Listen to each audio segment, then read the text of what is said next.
Hello student, welcome to जिनित academy online. और आज हम पढ़ने वाले हैं नेचुरल रिसोर्सेज पार्ट 3 के बारे में। इसमें पढ़ेंगे हम लोग सॉइल के बारे में। लास्ट 2 वीडियो में हम लोगों ने वाटर रिसोर्सेज और एटमॉस्फेयर के बारे में पढ़े थे। इस वीडियो में हम लोग सॉइल रिसोर्सेज के बारे में पढ़ेंगे। इसके पहले आप इस चैनल को सब्सक्राइब कर लीजिए, शेयर कर लीजिए और पूरा वीडियो को आप अंत तक देखिए ताकि आप पूरी वीडियो को समझ सकें। आज का एजेंडा होने वाला है सॉइल फॉर्मेशन के बारे में। सॉइल प्रोफाइल पढ़ेंगे, उसके बाद सॉइल कॉम्पोजिशन देखेंगे और लास्ट में पढ़ेंगे हम लोग सॉइल पोल्यूशन के बारे में। स्टूडेंट, आज का पहला सब टॉपिक है व्हाट इज सॉइल। ठीक है, soil is a thin layer of material covering the earth surface. तो सॉइल क्या है? पहला, it is a thin layer, इस तरह का थिन लेयर है जो अर्थ सरफेस को कवर करता है, उसे हम लोग सॉइल कहते हैं। ठीक है, and form from the weathering of rocks. तो ये सॉइल किससे फॉर्म होती है? वो वेदरिंग प्रोसेस के कारण फॉर्म होती है। फॉर एग्जाम्पल, अगर हम ये रॉक्स लेते हैं, रॉक्स का ब्रेक डाउन होता है धीरे धीरे, तो उसे हम लोग वेदरिंग प्रोसेस कहते हैं। उसे क्या कहते हैं हम लोग? Weathering process. ओके, ठीक है। So it is made up of mineral particles, organic materials, air, water and living organism. तो ये रॉक्स किससे बने होते हैं, है ना? तो ये सब चीजों का इंटैक्ट होता है, तो ये सब के कारण ये रॉक्स बने। तो अगर रॉक्स का ब्रेकडाउन होता है तो सॉइल बनता है। ठीक है, so all of which intact slowly yet constantly, most plants get their nutrition. तो बहुत सारे प्लांट्स हैं या एनिमल्स हैं या बर्ड्स है या ह्यूमन बींग है, तो उनको खाना कहाँ से मिलता है? तो वो सॉइल से ही मिलता है। हमारे प्लांट्स ग्रो होते हैं और प्लांट्स को हम लोग कंज्यूम करते हैं, सब्जियां खाते हैं, वेजिटेबल्स खाते हैं। तो हम लोग सॉइल की वजह से हम लोग आज जिंदा हैं। Human beings are living because of soil, our natural resources. Okay, so this is the important point. Okay, most plants get their nutrition from the soil and they are the main source for human, animals and birds. ठीक है, चलिए आगे देखते हैं। Student, अब हम पढ़ने वाले हैं soil formation by the sunlight के बारे में। तो ठीक है, एग्जाम्पल कंसिडर कीजिए। This is a rock. ये क्या है? ये एक रॉक है। ठीक है, रॉक है तो उस पर क्या हो रहा है? सूरज की किरणें आ रही हैं, उस पर सनलाइट पड़ रहा है। तो क्या होगा? इसका जो आउटर पार्ट है, ये जो बाहरी पार्ट है पत्थर का या रॉक्स का, वो क्या होगा? एक्सपैंड होता है। वो क्या होता है? एक्सपैंड होता है। बट इनर पार्ट एक्सपैंड नहीं हो रहा है, उसके आउटर पार्ट एक्सपैंड हो रहे इस तरह से। ठीक है, तो एक्सपैंड होता है दिन के टाइम में। अगर सूरज की किरणें रॉक्स पे पड़ जाती है तो दिन के टाइम में जो रॉक्स है वो एक्सपैंड करती है। अब देखते हैं रात को क्या होती है। तो रात को क्या होता है? रात को टेम्परेचर कम हो जाती है। कम होने के कारण क्या होती है? जो पहाड़, जो ये रॉक्स है, वो सुकड़ने लगती है। वो क्या होती है?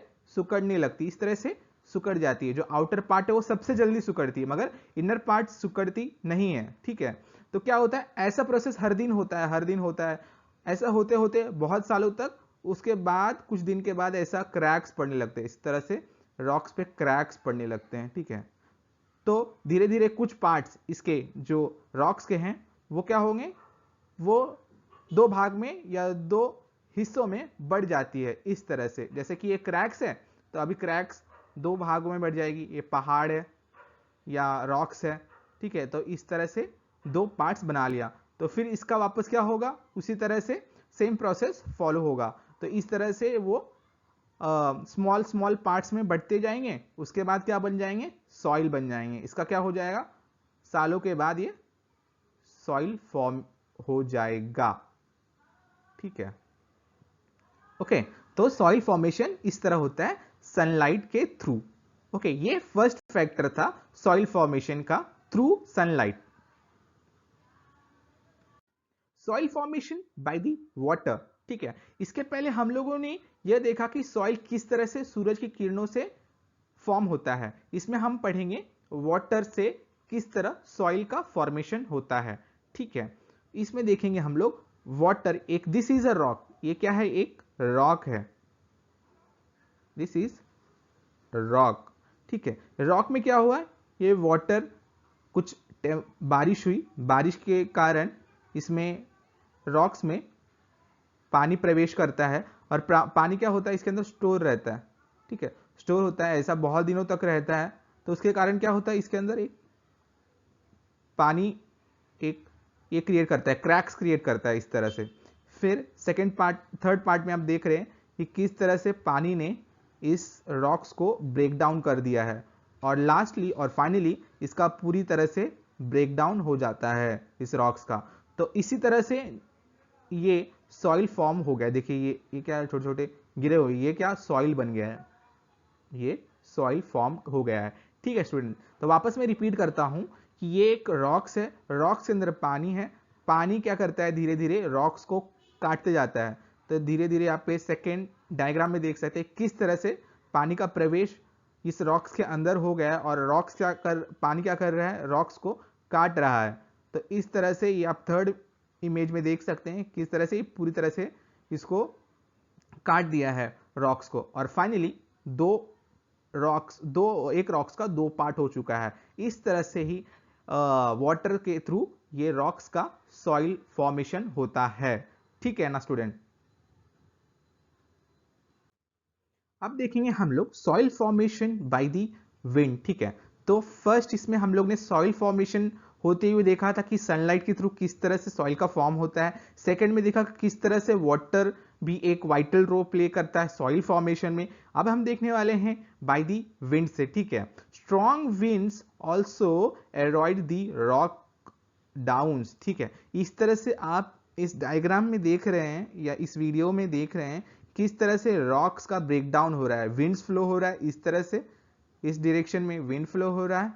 ठीक है, इस वे तो विंड क्या कर रहा है, वो रॉक्स को लेके जा रहा है आगे, अपने साथ बहा बहा के लेके जा रहा है। तो उसके कारण क्या हो रहा है, रॉक्स का ब्रेक डाउन हो रहा है इस तरह से और सॉइल का फॉर्मेशन हो रहा है, और सॉइल का फॉर्मेशन हो रहा है। आप देख रहे हैं किस तरह से पहाड़ रॉक्स का ब्रेकडाउन होने के बाद वो सॉइल फॉर्मेशन कर रहा है।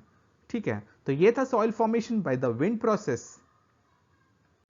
Soil formation through the living organisms. ठीक है, तो फर्स्ट लिविंग ऑर्गेनिजम्स है वो है लाइकेंस, लाइकेंस। ओके, और सेकेंड जो लिविंग ऑर्गेनिजम्स है वो मॉस। ठीक है, तो ये जो रॉक्स है उसके ऊपर क्या हुआ है, लाइकेंस, लाइकेंस बैठा हुआ है और मॉसेस। ओके, ठीक है, तो ये क्या करेगा, सॉइल को अंदर से खोखला करेगा। क्या करेगा, खोखला करने के बाद ये सॉइल फॉर्म कर देगा। क्या कर देगा, सॉइल फॉर्मेशन हो जाएगा। तो वो ज़्यादा योगदान किनका है, लाइकेंस और मॉस के थ्रू सॉइल फॉर्मेशन होता है। तो लिविंग ऑर्गेनिज्म में कौन है, लाइकेन और मॉस फॉर्म्स दी सॉइल। तो इस तरह से अगर आप काई लग जाता है कोई माउंटेन्स पे, तो काई क्या करता है, उस माउंटेन या रॉक्स को खा जाता है, हमेशा खोखला कर देता है, और खोखला करने के बाद वो मिट्टी मिट्टी बन जाती है उसका, और उसके कारण सॉइल फॉर्मेशन हो जाता है। तो ये था soil formation by the living organisms. Soil profile, ये जो डायग्राम है वो पूरा सॉइल प्रोफाइल का डायग्राम है। ठीक है, इसके अंदर हर एक लेयर में कौन से सॉइल प्रेजेंट होते हैं वो इसके अंदर बताया गया है। जो पहला है वो है top soil, first is top soil. Okay, second है मिनरल सॉइल, पैरेंटल मटेरियल। ठीक है, और लास्ट इज बेड रॉक्स। तो ठीक है, तो ये जो टॉप सॉइल है या अर्थ सरफेस है, तो वहाँ क्या होगा, वहाँ ह्यूमस होगा। क्या होगा, ह्यूमस। ठीक है, इसके बाद क्या होगा, minerals,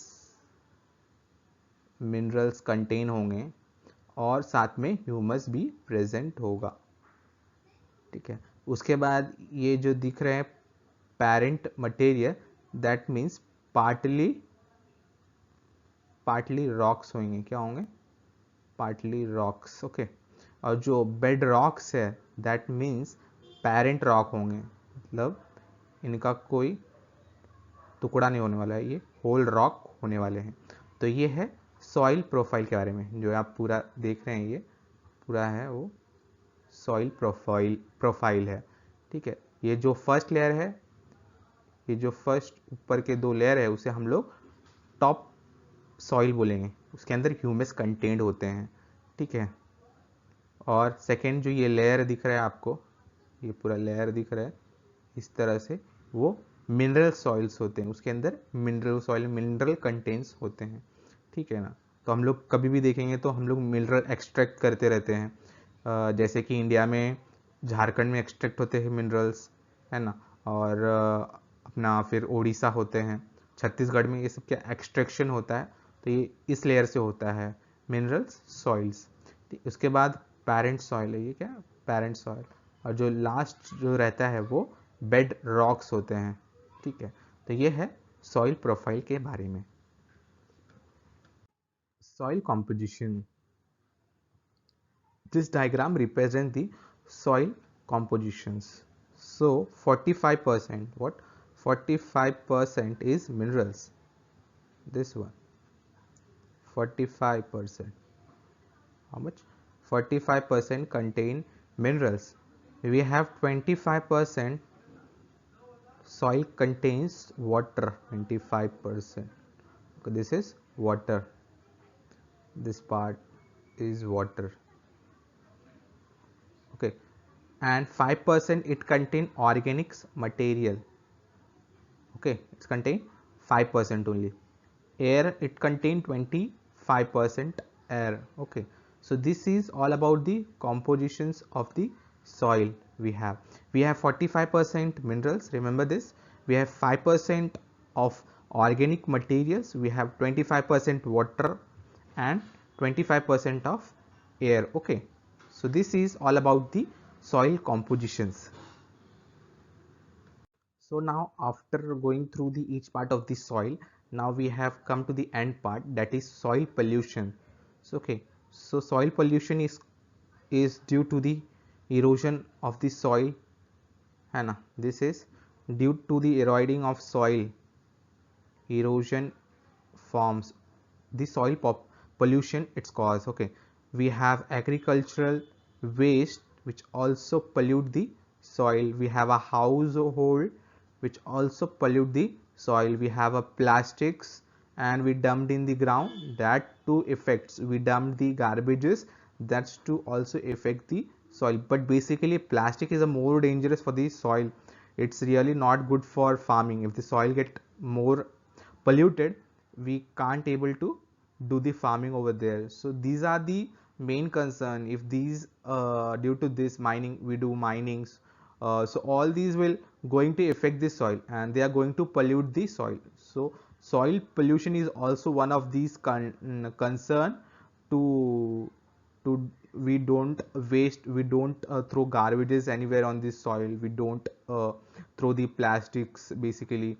So it's, if it plastic is going to more dangerous because they have chemical properties in this plastic, so it's going to be uh, pollute this soil, okay. So this is all about the soil pollutions, okay. Soil erosion क्या होता है, अगर कोई भी जगह पे particle soil का flow होता है, या रिवर हो या समुद्र के किनारे हो या वैलीज में, उस जगह पे सॉइल का फ्लो हो जाना या पार्टिकल्स का फ्लो हो जाना, उसे हम कहते हैं सॉइल इरोजन। हिंदी में इन्हें कहा जाता है मृदा मृदा अपरदन, मृदा मृदा अपरदन, ओके। तो मेन कॉज क्या होता है, क्यों होता है soil erosion? Due to the rain, heavy rainfall, wind,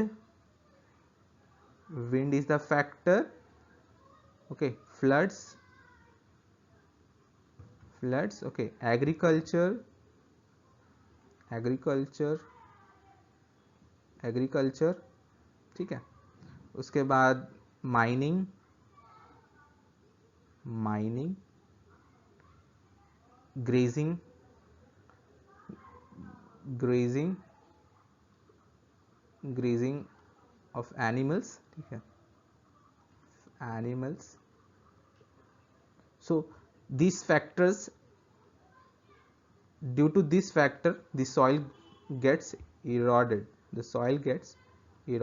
so you can see in this picture before and after how this is eroding.